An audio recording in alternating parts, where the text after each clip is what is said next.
सवाल है कि आचार्य जी आपकी कोई भी बात मुझे समझ में नहीं आती है, मैं क्या करूं?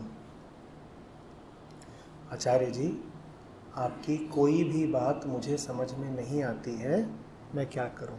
सात्विक, इतना तो समझ में आया ना कि समझ में नहीं आता। इतना तो समझ में आया ना कि समझ में नहीं आता। और जो समझ में ना आए उसके सामने तो एक ही धर्म है कि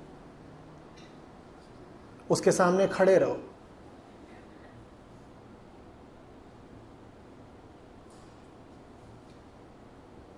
निर्लिप्त होके, निराकांक्षी होके उसे देखते रहो। अपने आप को ये भ्रम मत दे दो कि मैं समझ गया।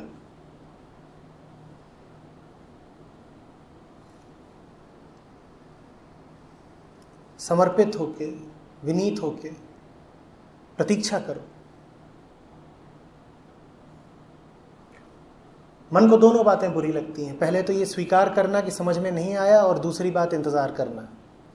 मन इन दोनों से घबराता है,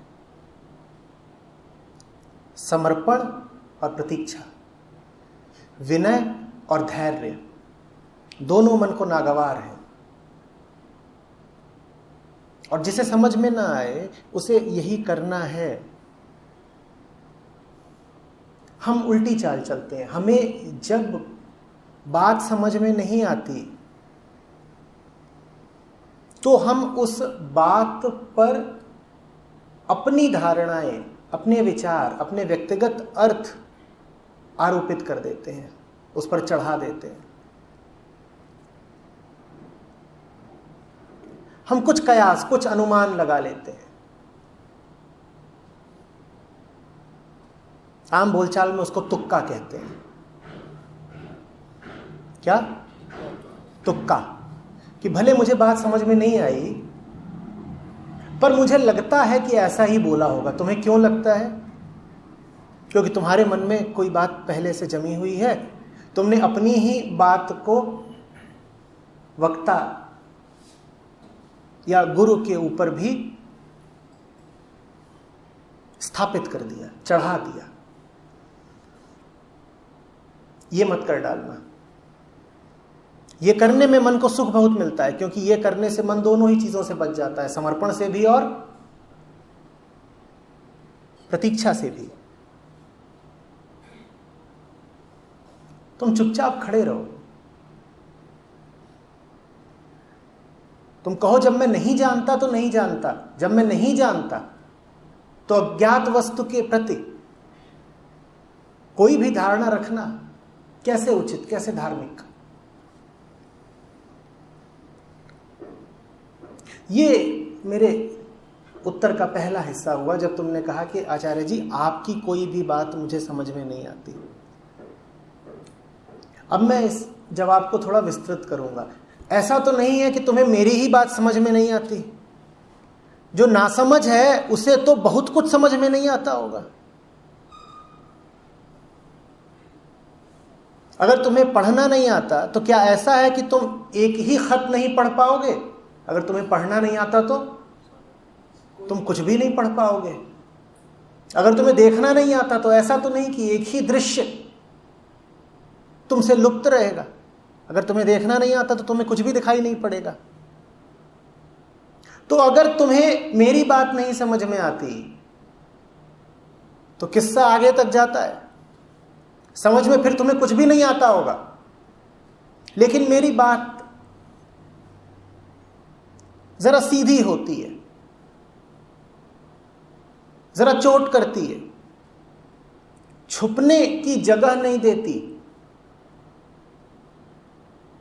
तो बिल्कुल प्रत्यक्ष हो जाता है, निर्विवाद सिद्ध हो जाता है कि समझ में नहीं आया। करीब करीब जैसे गणित में होता है कि सवाल दिया गया है, या तो हल कर दो या स्वीकार कर लो कि हल करना नहीं आता। निबंध लिखने से काम नहीं चलेगा।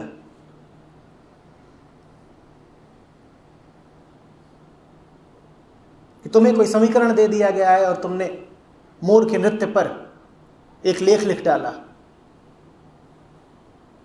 बात बनेगी नहीं। या तो समझे या तो नहीं समझे।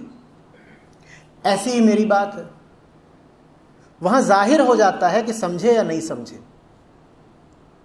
लेकिन अगर नहीं समझ रहे हो तो मैं कह रहा हूं, समझ तुम कुछ भी नहीं रहे होगे दुनिया में भी, लेकिन वहां तुम्हें बहाना मिल जाता है यह दावा रखने का कि तुम समझदार हो।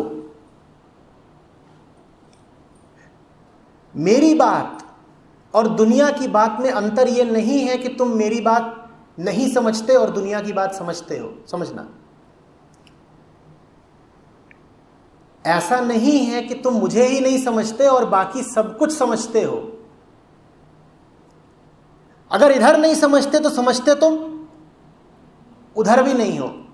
इधर और उधर में अंतर यह है कि इधर जब नहीं समझते तो तुम्हारी नासमझी जाहिर हो जाती है, प्रकट हो जाती है, और उधर जब नहीं समझते तो नासमझ होके भी समझदार होने का प्रपंच कर सकते हो।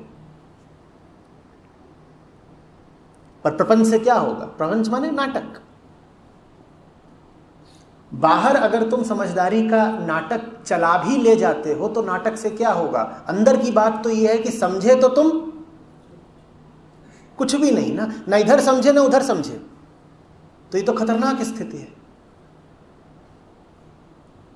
और इस खतरनाक स्थिति को लाने वाले आचार्य जी और खतरनाक है, क्योंकि अभी तक तो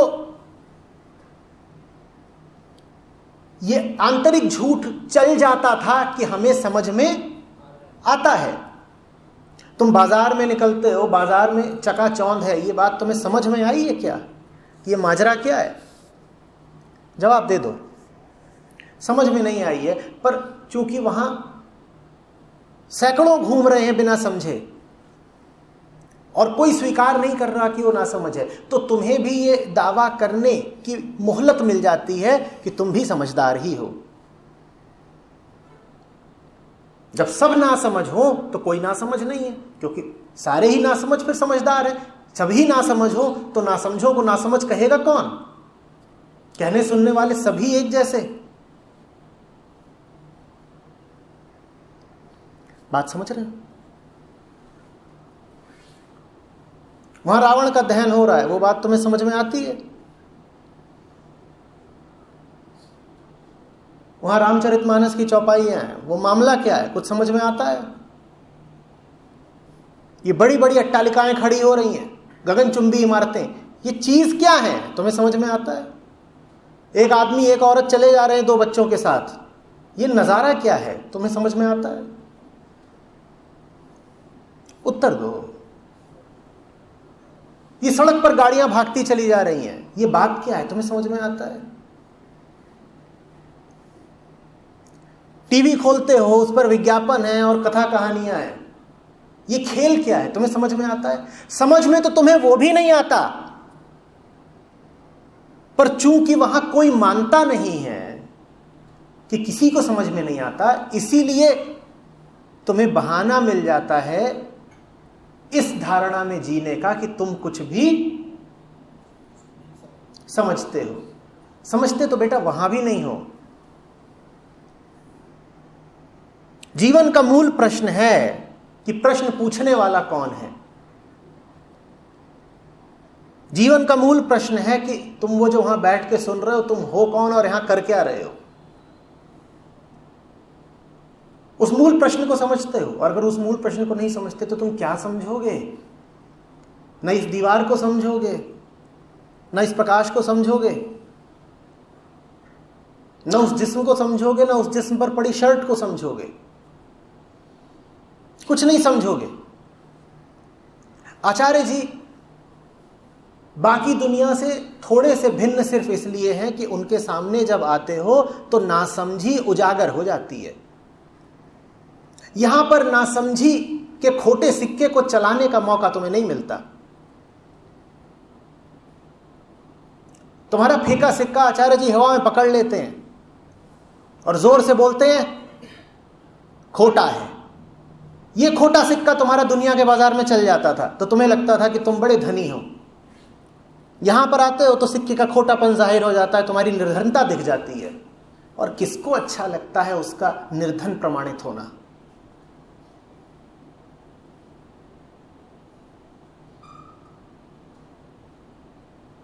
समझ, प्रेम, आनंद ये टुकड़े टुकड़े नहीं होते। मुक्ति ऐसी चीज नहीं होती कि अभी है और फिर नहीं, यहां है और वहां नहीं। प्रेम भी ऐसा नहीं होता कि इससे है और उससे नहीं। इसी तरीके से समझ अर्थात बोध भी ऐसा नहीं होता कि बाजार में है और सत्संग में नहीं है। अगर है तो पूरा है और नहीं है तो बिल्कुल नहीं है भाई। ये दावा मत कर देना कि कुछ समझते हैं और कुछ नहीं। जो कोई कहे कि कुछ समझता है और कुछ नहीं, वो वास्तव में बस ये कहना चाहता है कि कुछ बातों के अर्थ करने में वो सक्षम है और दूसरी बातों का अर्थ नहीं कर पाता। पर अर्थ करना या अनुवाद करना या विश्लेषण करना समझ नहीं कहलाता। समझ चीज दूसरी है। अब फंस गए। आए तो थे यहां इस धारणा के साथ कि सब समझते हो। यहां आए तो पहले यह प्रकट हुआ कि आचार्य जी जो बोल रहे हैं वो नहीं समझ में आ रहा। पर बात वहां रुकी नहीं, आग और फैली और अब यह जाहिर हुआ जा रहा है कि तुम न सिर्फ आचार्य जी को नहीं समझते बल्कि तुम अखिल संसार को और अपने आप को भी नहीं समझते। क्योंकि जो समझेगा वो पूरा समझेगा। और चूंकि तुम कुछ नहीं समझते इसीलिए मुझे नहीं समझते। लेकिन फिर भी इतना तो समझते ही हो कि नहीं समझते। तो उम्मीद है कुछ, उम्मीद है कुछ। बस जैसे तुमने ईमानदारी से यहां लिख दिया ना कि कुछ समझता नहीं, उस ईमानदारी को पकड़ के रखना। मन आलसी होता है, बड़ा तामसिक। वो कहता है कौन द्वंद करे, कौन प्रतीक्षा करे।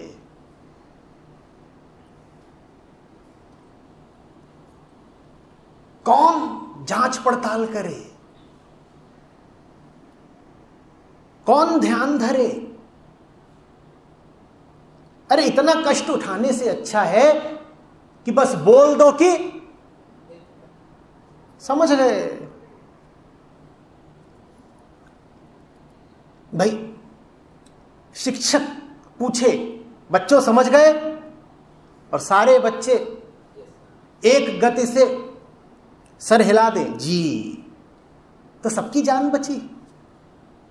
अब उसमें दो चार बोल दे नहीं समझे तो वही बेचारे फिर मारे जाते हैं। शिक्षक उनको खड़ा करता है, बोलता बताओ क्या नहीं समझे, कहां अटक रहा है।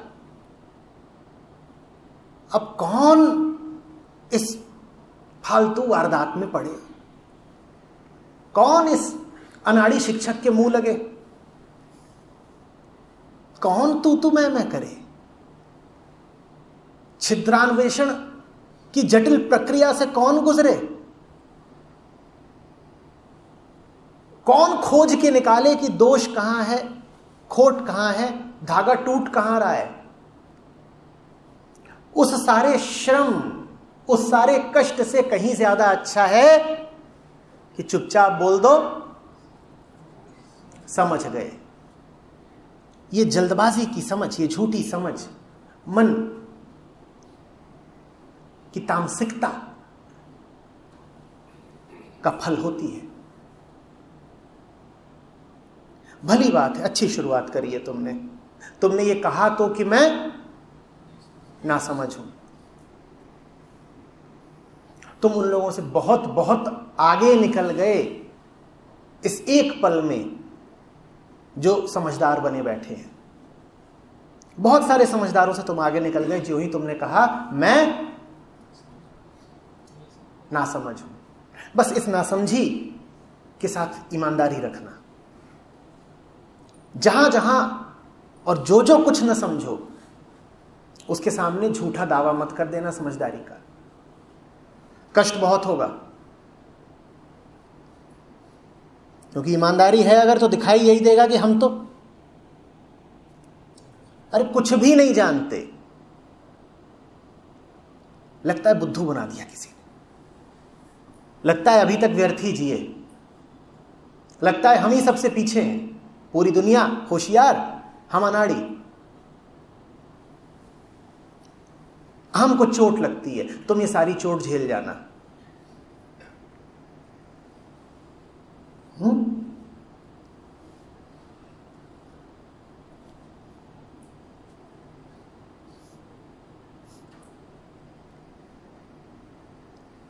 ऐसा नहीं होगा कि एक दिन समझदार हो जाओगे, इतना ही होगा कि समझ को लेकर के तुमने जो मान्यता बना रखी है वो मान्यता भूल जाओगे। अभी तो तुम ये भी कहते हो कि समझ नहीं पाया, तो समझ से तुम्हारा आशय वास्तविक समझ नहीं है, समझ से तुम्हारा आशय है समझ की तुम्हारी छवि। एक दिन ऐसा आएगा कि तुम ये बात करना ही भूल जाओगे कि समझे कि नहीं समझे। उस दिन बस आओगे, चुपचाप बैठ जाओगे, अपना मूल्यांकन नहीं करोगे मैं समझा कि नहीं समझा, चुपचाप बैठे रहोगे। ज्ञानी उसे मौन कहते हैं, भक्त उसे प्रेम कहते हैं। तब तुम गुरु के पास समझने नहीं आए हो, तब तुम गुरु के पास चुप होने आए हो, तब तुम गुरु के पास जानने नहीं आए हो, तब तुम गुरु के पास बस पास होने के लिए आए हो। प्रेम भूल ही जाओगे कि कुछ समझना भी था। समझने वाले उसे समझ कहते हैं। जब भूल जाओ कि समझना बड़ी बात है, उस अवस्था को समझदारों ने समझ कहा है। पर यह तो बड़ी अजीब बात हो गई। जब समझोगे तब यह ख्याल ही नहीं आएगा कि समझना चाहिए।